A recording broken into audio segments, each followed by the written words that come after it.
ng mga idol, oh. Dami talaga nila dito. Ba, sobrang dami talaga nila dito.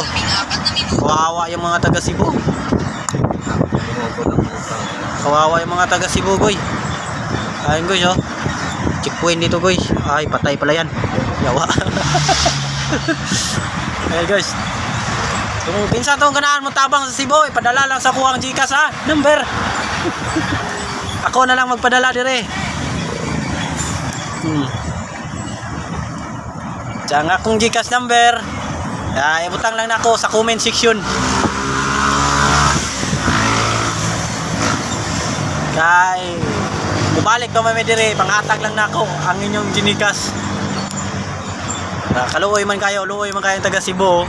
Dire lang sila nakatulog sa gilid, nangayo og tubig dire sa gilid. Kaimtang dire sa Cebu. Gilinog.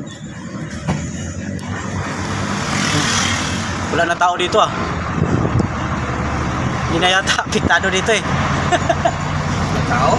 Ayan, marami pa palang tao dito, guys. So, sa mga niyog, hipi-hipi lang, ba. Yan sila, oh. Tay, kawawa rin ng mga tao dito, guys. Ako naawas kanila.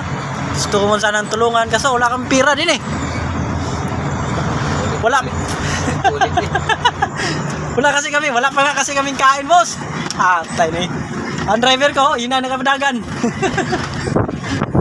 Ay, magkaon na rin kay kainan, daghan magtawo na panyamig pangayuan, may wala may pangkaon ugma.